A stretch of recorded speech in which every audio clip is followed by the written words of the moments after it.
Here we go. Welcome back to Nick Lenz's Comic Corner, Classic Lesser Known Classics.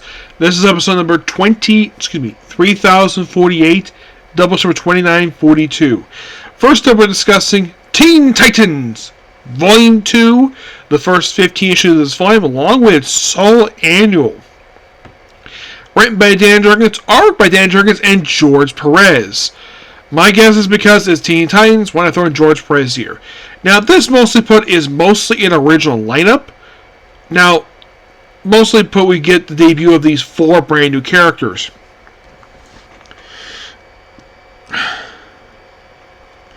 And these characters are... Argent is the woman who basically with chalk white skin. Prism behind her, we have Risk on the right. And I don't remember who the name of the blonde guy is. And they're led by a teenage version of Ray Palmer. Yeah, this is due to Zero that de-aged him, so mostly put me in prison where she's like in this black and white world where she's living in a black and white fantasy. And the whole thing is that there's these aliens who had kidnapped these 4 women, and they all gave birth to these teens, and that's how they got their powers.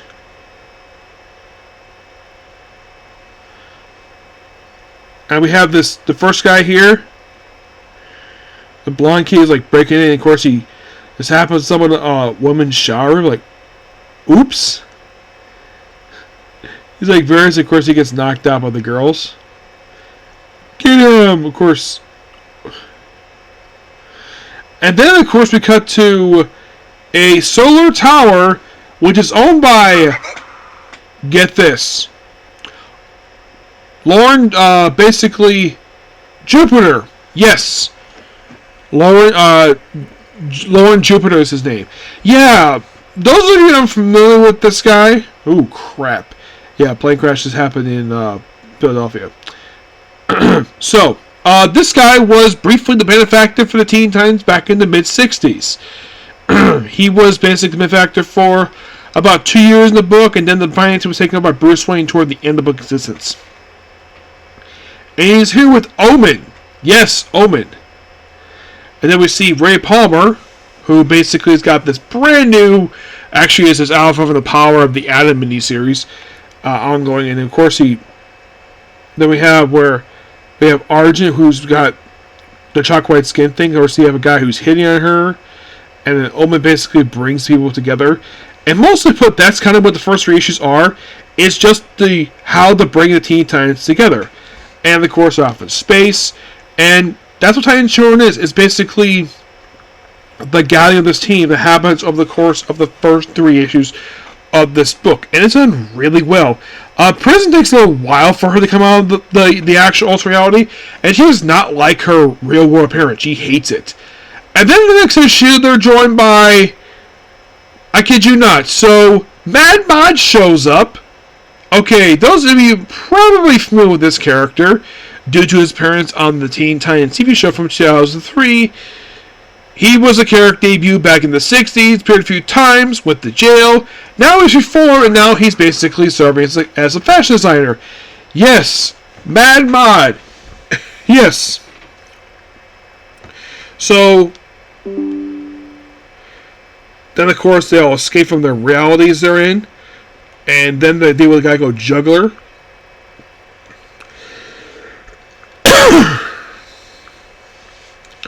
Yeah, and issue 3 finishes up this very story here.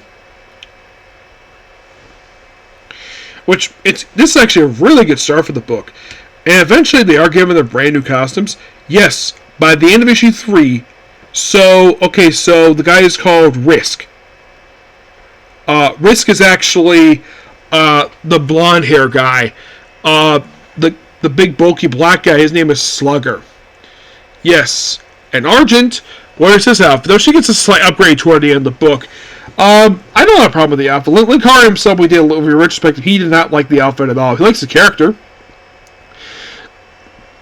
And then the book ends with Nightwing showing up, and him going to pay a visit to the Titans. And then we have appearance here by, I think this is supposed to be Dr. Polaris, because It's the 90s. Seems like a lot of books, not Batman, Superman, Wonder Woman, had to feature his character.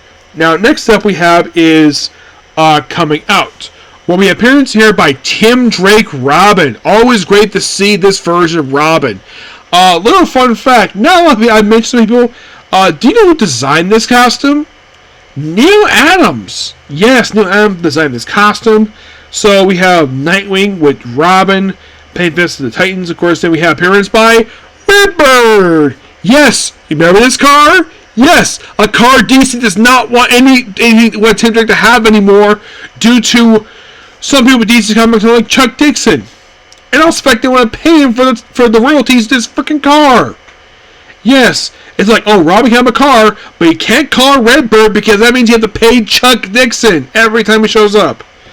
So, yeah, so Titans are based in this tower. So, by the way, Mad Mod designs their outfits that they have in a lot of the book. So, a lot of this book, basically, and then we have Supergirl. This actually isn't Lynn Danvers Supergirl, not Kara Zor-El. This is Lynn Danvers because it's 1980s. Of course, basically, she show up here. And this alien thing. And we have Captain Marvel Jr., who was appearing in the Powers Handbook at the time. So, this is most of the book, them getting a blessing to operate from the original Teen Titans. Which, I would say Nightwing is. Tim is not. He's never part of the Teen Titans at this point in time. He has not become part of Teen Titans until 2003. And I will get to a very interesting idea, like, of why... There's a story about him and Captain Marvel Jr. in this book. I'll get that later on when I talk about this book. So they all get away.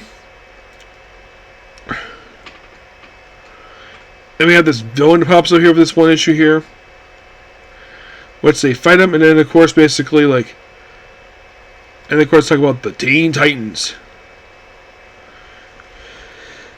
And then we begin our next arc here with issue number 7. Which is a standalone movie. It's basically the teens moving into new base operations, which includes like a lounge area, which I love this lounge area. It's a shame we don't get groups having a lounge area like this anymore. Well, because basically we have to with like video game, which I don't have a problem with that at all, but it's just relaxing. And apparently Mad Mod decided to design Argent's swimsuit, which, wow. Yep. And George Perez, the way he designs women is just kind of... He tends to sometimes give women occasionally a little bit more round belly than they should have, but they're not fat, they're not chubby per se, they're just really fit per se. It's just how he draws women.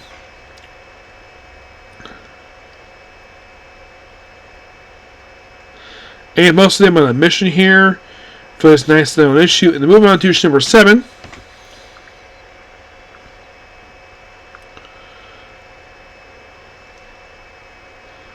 Where it's basically on the first cover, we have these new villains pop to the wall, and then this one's called, this first of a two-part, it goes, Dark Nemesis. It is more building the team, and of course you have Ray Palmer quitting the team, obviously, that's why we can be a teenager. Excuse me, people don't take him seriously because he's teen, so he's an adult.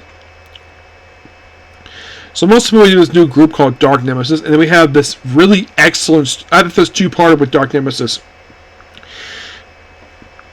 And then we have a 3-parter where, okay, so at the end of issue number 8, the Titans and Teen Titans end up in Scartaris, the home of Mike Grell's Warlord. And I gotta admit, this is a really cool idea, going to Scartaris for a few issues and just counting the cast of Warlord. I don't know if this was meant to be the start of a new ongoing for Warlord, but I thought this was awesome. Yeah, an excellent 3-parter. And then we have this 4-parter, known as Then and Now, where the opening issue is a 48-page special because it's 12 issues, so why not? And plus, halfway through the book. It's also mentioned here that that Dick had brought up the fact in the book that Arsenal had just disbanded Titans. I think they disbanded like about a couple years prior to this. They had disbanded, of course, the series ended due to low sales. So mostly put this is in for another storyline, which involves running into an old, younger version themselves, and a character is named Jared, who's loosely related to Lauren Jupiter. And this whole 4-parter is basically kind of a love letter to Teen Titans past, but Really amazing. I love it. As for the annual, yes, the series so annual that the book had, called Pulp Heroes. Yes, it's part of the Pulp Heroes storyline. This was a fun fact. This was the first annual for Teen Titans since the new Teen Titans #9. Where the side story thing is called Tales of the Unexpected. And the story is called The Lost Junction Measure. Yeah, this is a fun pulp story. Like a supernatural story involving Teen Titans. For this crazy pulp venture. Just an absolute fun annual. Nothing really bad here per se, but love these books here. I get this one a 10 out of 10. Next up we have is The Ray. Volume 3, issues 1 through 4. Excuse me, written by Justin Gray, Jim Palmiani, art by Jamal Engel. Yeah, this is a brand new Ray. This is not Ray Tito. No, this is a completely different character. This is a character who mostly was to be put here to set up a new Freedom Fighters book, which never came about. And the weird thing about this miniseries is no trade paperback collects it. The whole thing of this miniseries is just introduces a brand new character.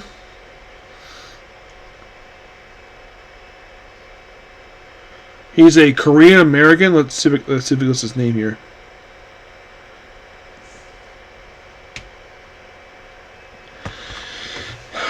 Maybe this will tell me.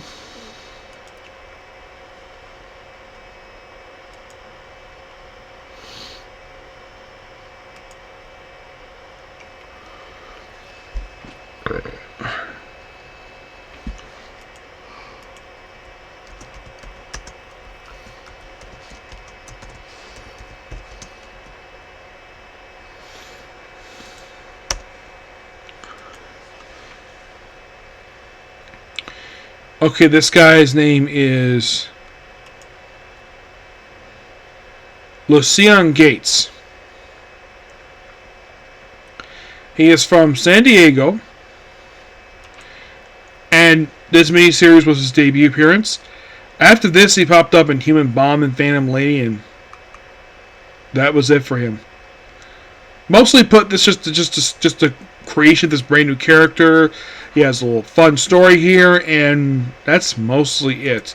There's not a lot to say about this character. He's okay. I think that the previous Ray was better. Yeah, and this Ray would never pop up again. It's almost like this version of Ray would be ignored. Yeah, Ray Terrell, who was the previous Ray and one who got ongoing series, he was all popular. The one that succeeded him was a traitor. But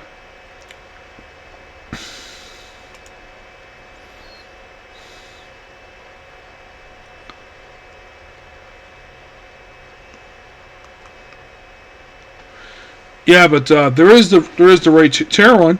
Yeah, they brought him in thanks to the Ray Rebirth one shot, and they made him gay. Yep, they turned the character gay. All because the live action version is gay, so let's make the comic version gay for seemingly no reason. I don't know the reason for it, because the Free Flashlight version of the character is always picked as straight. Now he's gay.